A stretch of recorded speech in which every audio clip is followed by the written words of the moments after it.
Hello दोस्तों, आपके अपने YouTube चैनल प्रॉपर्टी गुरुकुल में आपका बहुत बहुत स्वागत है। और मैं हूं Rajvansh Singh Mali, real estate author, motivation speaker and real estate mentor. दोस्तों, ये जो आज मैंने आपके साथ केस स्टडी शेयर करने जा रहा हूं, ये आपके लिए बहुत ही इम्पोर्टेंट है। इम्पोर्टेंट इसलिए कि हम सभी लोग रियल एस्टेट खरीदने वाले या रियल एस्टेट का काम करने वाले, ये सारी की सारी जो प्रॉब्लम्स है इनके बीच में से हमें गुजरना पड़ता है। और यदि हम इसका अच्छे तरीके से हमारे पास कोई हल मिल जाए तो ठीक है, नहीं तो हमारे साथ धोखा होने के चांसेस हो सकते हैं।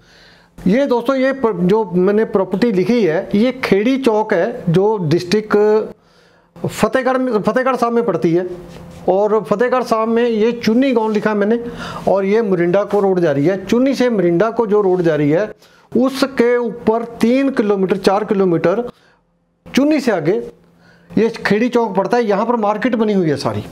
तो ये मार्केट में प्रॉपर्टी है, और मार्केट में प्रॉपर्टी ये काफ़ी देर से पड़ी थी। पहले भी मेरा नवंबर में भी इसके साथ डील हुई, नवंबर के बाद फिर इसकी 2-3 महीने पहले भी डील हुई, तो अभी फिर फाइनल डील इसके साथ हुई है। इसमें बहुत तरीके की गुंजलें थी और मतलब मुश्किलें थी, जो मुश्किल लोगों को पता ही नहीं था। मतलब इवन जो खरीदार हैं इसके, जिनमें मैडम रूमा गोयल थी और सुरेश कुमार जी थे। इसके बाद उन्होंने, सुरेश कुमार ने अपनी जो प्रॉपर्टी है नीतू सिंगला को बेच दी। तो उनको यहाँ प्रॉब्लम क्या आ रही थी कि उन्होंने 4500 के आसपास ज़मीन खरीदी, 7.5 कनाल 4530 गज के आसपास इनकी ज़मीन थी। और जो ये ज़मीन थी टोटल, ये 44 फुट था, और ये 212, और ये 362, ये 367। तो ये जो ज़मीन का एरिया टोटल आ रहा है, ये एरिया आ रहा है टोटल एरिया 5600 स्क्वायर यार्ड के आसपास।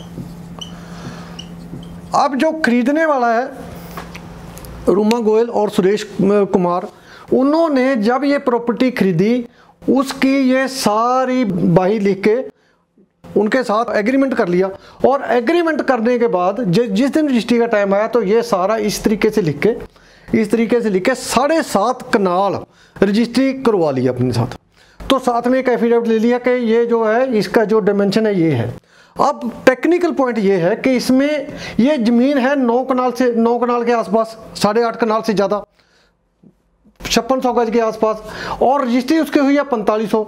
लेकिन उसने एफिडेविट में सारी शर्त, सारे ये बुझाएं लिख ली, ये 362, 212 से इसके हिसाब से सारी के मालिक खरीदार बन गए। जबकि रजिस्ट्री 7.5 कनाल की हुई है, वो किसी को बताते नहीं थे। जो इसका ओरिजिनल सेलर था उसका नाम सुखजीत सिंह है, उसका पेट्रोल पंप और मैरिज पैलेस है उसके साथ में, ये मैंने पेट्रोल पंप भी शो किया हुआ है। तो उसको खुद भी नहीं पता था कि कितनी है कितनी नहीं। तो ये आदमी, जब इनके साथ हम बैठते थे, जब इस आदमी के साथ बैठते थे, सेलर के साथ बैठते थे, ये कुछ बातें छुपाते थे। जब मैं कोई बात पूछता था तो कोई ना कोई बात गोल कर देते थे। तो गोल करने से मेरे को लगा कि यार कहीं ना कहीं इसमें देयर इज समथिंग रॉन्ग। तो मैंने रॉन्ग को ढूंढने के लिए इसका फिर अच्छे तरीके से मैंने सर्वे किया, इसका अच्छे तरीके से अध्ययन किया। अध्ययन कैसे किया मैंने? पहले तो जो ये रोड है सामने, ये रोड जा रही है जो ये 66 फीट की है, 66 फीट की है, और ये जो रोड है 88 फीट की है। सबसे पहली बात तो दोनों पार्टियां इस बात से मुनकर हैं कि ये रोड कितनी है और ये रोड कितनी है। ये रिकॉर्ड मैंने निकाला और मेरे पास मैंने दोनों गाँव का, ये एक प्रॉब्लम और, ये गाँव है कमाली, और ये रोड थी जो खेड़ी चौक, इसको बोलता है खेड़ी वीर सिंह। अब ये दोनों गांव की प्रॉपर्टी थी, इसके बीच में रोड निकल रही है। मैंने अब क्या किया, ये दोनों गांव का लट्ठा, जिसको नक्शा बोलते हैं, अक्स सजरा बोलते हैं, ये इकट्ठा किया। इकट्ठा करके उनको जोड़ा।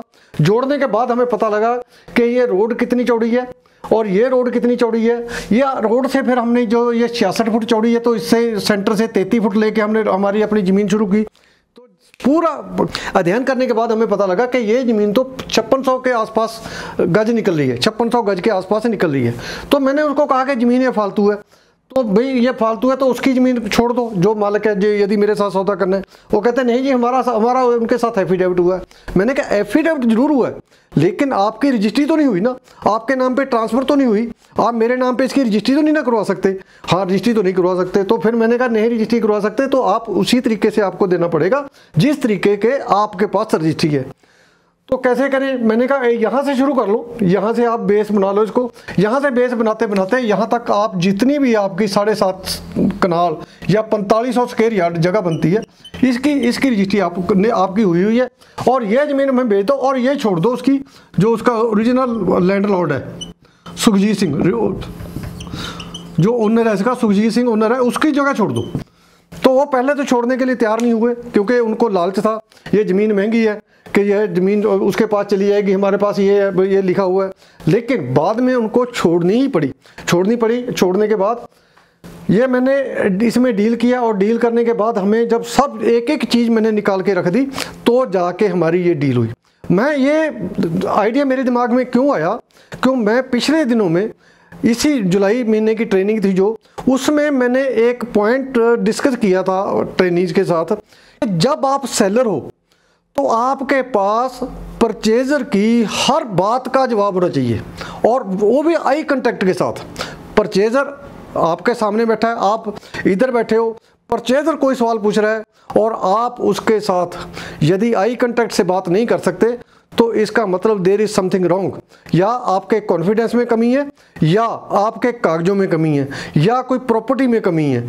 तो इसका मतलब ये हुआ यदि आप किसी बंदे के साथ डील करोगे उसका इफेक्टिव वे ये है। मेरा अभी 3-4 दिन पहले भी एक पुणे वालों ने लेक्चर करवाया था, उसमें मैंने ये कहा कि इफेक्टिवनेस सेल में कैसे लाया जाए। इफेक्टिवनेस लाने के लिए हमें अपने एंड पे यदि हम सेलर हैं तो हर तरीके की नॉलेज हमारे पास होनी चाहिए, और सामने वाले बंदे का जवाब के सवाल का जवाब हम बड़े अच्छे तरीके से दे सकें। कोई भी सवाल उसके मन में हो उसका हम उस सेटिस्फैक्टरली जवाब दे सकें तो वो आदमी, सामने वाला आदमी कन्विंस हो जाता है। और वाइस वर्सा, यदि मैं परचेजर हूँ और मेरे सामने बैठे हो आप सेलर हो, तो मैं परचेजर के तौर पर आपको इतने सवाल करूं कि आप किसी भी झूठ को छुपा ना सको, जिसमें जैसे इसमें हुआ। इसमें कैसे हो गया? क्योंकि लोग यहाँ कैलकुलेशन ही नहीं करते थे, लोगों को ज़मीन का ही नहीं पता लगता था। पहले मैंने इस रोड का एरिया, इस रोड की निकाला भी कितनी विड्थ है, फिर इस रोड की विड्थ निकाली। लोग इसको 70 फीट पहले मान रहे थे, तो मैंने कागजों में निकाल के फिर जब उनके सामने रख दिया तो फिर उनको मानना पड़ा, और मानने के बाद फिर वो जहां हम कहाँ तो कहते थे सेट करने के लिए कहते थे, वहीं जाके उन्होंने हमारे साथ डील कर ली।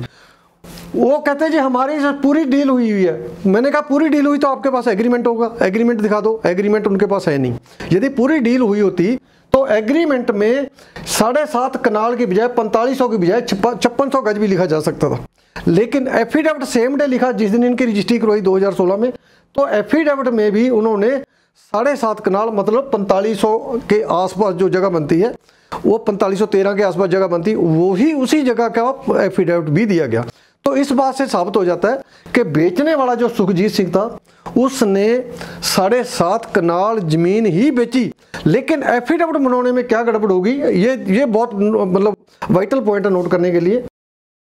ये पूरे एरिया में से उन्होंने एफिडेविट दिया कि ये मेरी ज़मीन है, मैं 7.5 कनाल ज़मीन बेच रहा हूँ। उसमें सिर्फ एक चीज़ लिखनी थी, ये चारों भाइयों लिख के कि ये ज़मीन मेरी है। इसमें से यदि लिख देता तो उसके साथ इतनी बड़ी मतलब गड़बड़ नहीं हो सकती थी। तो इस सिर्फ एक शब्द, मैं पंजाबी में उस दिन बात करता, विचों शब्द लिखना था। एक विचों का मतलब है इस ज़मीन में से एक जो ज़मीन है 7.5 4500 स्क्वायर यार्ड की हमारे पास रजिस्ट्री मैं करवाई है और इसी का कब्जा दूंगा। सिर्फ इस बात के लिए ये 5 साल लगे। बेचने वाला कहता है मेरे को नहीं पता, खरीदने वाला कहता है मेरे को नहीं पता। अब ये मेरे पास आ गई तो मैंने अपनी तरीके से, अपने तजर्बे के हिसाब से, अपने इसके मतलब रेवेन्यू डिपार्टमेंट का जो डॉक्यूमेंट्स है इसके नॉलेज के हिसाब से मैंने इसको ठीक कर लिया। तो इस तरीके से दोस्तों आप भी इस ऐसे तरीके से यदि काम करोगे तो आपके साथ धोखा नहीं हो सकता। नहीं तो ये आदमी सेलर 4500 के बजाय मेरे से 5600 गज के पैसे ले जाते, और एक गज 5000 रुपये का है, तो समझो आप मेरे साथ 28-30 लाख रुपया मेरे से वो ज़्यादा ले सकते थे। लेकिन मेरी नॉलेज ने, मेरे कॉन्फिडेंस ने, मेरी पेशेंस ने और मेरी कैलकुलेशन ने ये काम किया कि मेरा ये 27 लाख रुपया बच गया। तो आपने इस बातों का ध्यान रखना है। यदि आप इन बातों का ध्यान रखने में कामयाब हो जाते हो तो दोस्तों आपके साथ कोई भी माई का लाल गड़बड़ नहीं कर सकता, फ्रॉड नहीं कर सकता। एज ए सेलर आपके पास खरीदार की हर बात का जवाब होना चाहिए, और यदि आप खरीदार हो तो सेलर से कोई बात छुपी न रह जाए जो सेलर आपसे बात छुपानी चाहता है। सो इतना ही मैसेजेस में। इन दोस्तों ने चैनल सब्सक्राइब नहीं किया, चैनल सब्सक्राइब करके घंटी वाला बटन दबा लो, और वीडियो अच्छी लगे तो लाइक कर देना, शेयर कर देना। आपका कोई सवाल हो तो कमेंट बॉक्स में, कोई नए टॉपिक पर वीडियो चाहिए तो वो भी आप कमेंट बॉक्स में लिख सकते हो। आपका मैं बहुत आभारी हूँ कि आप मेरे चैनल को इस तरह प्यार दे रहे हो, और आपके कमेंट्स हैं जो मेरे को बहुत मोटिवेट करते हैं। बहुत अच्छे पॉजिटिव कमेंट्स आप लिखते हो तो मेरे को ये अच्छा लगता है। तो इसी तरीके से हमारा जो नॉलेज आदान प्रदान करने का सिलसिला ये चलता रहे। मेरी जुलाई महीने की ट्रेनिंग हुई है, इसी तरीके से हमारे हर महीने ट्रेनिंग सेमिनार होते रहते हैं, प्रैक्टिकल ट्रेनिंग होती रहती है, लाइव ट्रेनिंग होती रहती है, ऑनलाइन ट्रेनिंग होती रहती है, ऑफलाइन ट्रेनिंग होती रहती है। जैसे मैंने ये इसमें पॉइंट बताया कि ये जुलाई महीने की जो मेरे पास बैच था उसमें मेरे बात ये निकल के आई थी, और उससे लगा कि ये पॉइंट आपके साथ डिस्कस करना चाहिए। उनसे लोग बहुत फ़ायदा उठा रहे हैं, लोगों के साथ करोड़ों रुपए का फ्रॉड होने से बचा है, लोग अपना करोड़ों रुपया कहीं गलत जगह पे फंसाने से बचे हैं। सो आप भी यदि ये चाहते हो आपके दोस्तों का फ़ायदा हो, आपके रिश्तेदारों का फ़ायदा हो, तो ये वीडियो आपके लिए है। और ये जो मेरे नंबर नीचे दिए हुए हैं तो आप इनके ऊपर फ़ोन करके, कभी भी फ़ोन करके अपनी बात पूछ सकते हो। मेरे साथ कोई बात करनी है तो आप उनके पास मैसेज छोड़ सकते हो। I am there. मैं आपसे विदा लेता हूँ और मिलता हूँ जल्दी एक नए टॉपिक के साथ।